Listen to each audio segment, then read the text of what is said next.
Jewelleries వారి Mukunda silks ఘన ప్రారంభం నవంబర్ 23న మన దిల్సుఖ్ నగర్ లో ప్రతి 3000 షాపింగ్ పై 3 గ్రాముల సిల్వర్ కాయిన్ ఉచితం. ఆఫర్ 23 నుంచి 30 వరకు మాత్రమే.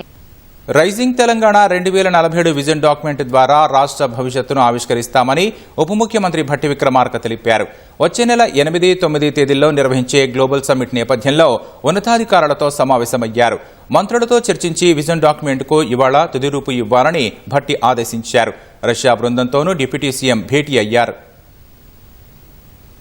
రాష్ట్రం 2 ఏళ్లలో సాధించిన ప్రగతి, భవిష్యత్తును ప్రపంచానికి ప్రదర్శించడమే తెలంగాణ రైజింగ్ విజన్ డాక్యుమెంట్ లక్ష్యమని ఉప ముఖ్యమంత్రి భట్టి విక్రమార్క తెలిపారు. ప్రజాభవన్లో ప్రభుత్వ శాఖల ముఖ్య కార్యదర్శులతో 2047 విజన్ డాక్యుమెంట్పై సమావేశం నిర్వహించారు.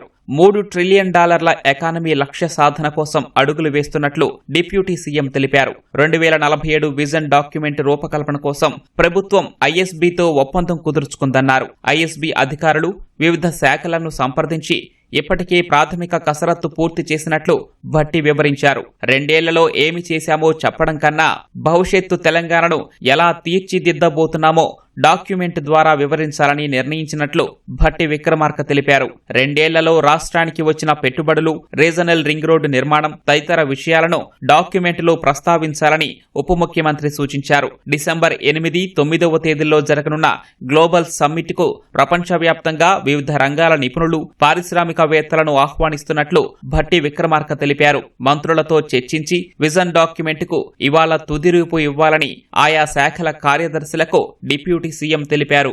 రష్యా బృందంతోనూ ఉప ముఖ్యమంత్రి భట్టి విక్రమార్క సమావేశమయ్యారు. రాష్ట్రంలో పెట్టుబడులు పెట్టాలని ఆహ్వానించారు. ప్రజాభవన్లో global trade technology council of India, VTB Russian bank ప్రతినిధులతో డిప్యూటీ సీఎం చర్చించారు. వ్యవసాయం, విద్యుత్తు, IT, pharma, mining, defence, technology వంటి రంగాల్లో తెలంగాణ ముందంజలో ఉందని భట్టి విక్రమార్క వివరించారు. తెలంగాణ పెట్టుబడులకు స్వర్గధామం లాంటిదని, ఇక్కడ మంచి వాతావరణం, పరిశ్రమలు నెలకొల్పడానికి అవసరమైన భూమి, అంతర్జాతీయ విమానాశ్రయం, పెద్ద సంఖ్యలో ఇంజనీరింగ్ కళాశాలలు, నైపుణ్యం ఉన్న మానవ వనరులు ఉన్నట్లు తెలిపారు. తెలంగాణను 2047 నాటికి $3 ట్రిలియన్ ఆర్థిక వ్యవస్థగా తీర్చిదిద్దేందుకు విజన్ డాక్యుమెంట్ సిద్ధం చేస్తున్నట్లు ఉప ముఖ్యమంత్రి తెలిపారు. రీజనల్ రింగ్ రోడ్డు, మూసీ పునరుజ్జీవనం వంటి ప్రణాళికలను వివరించారు.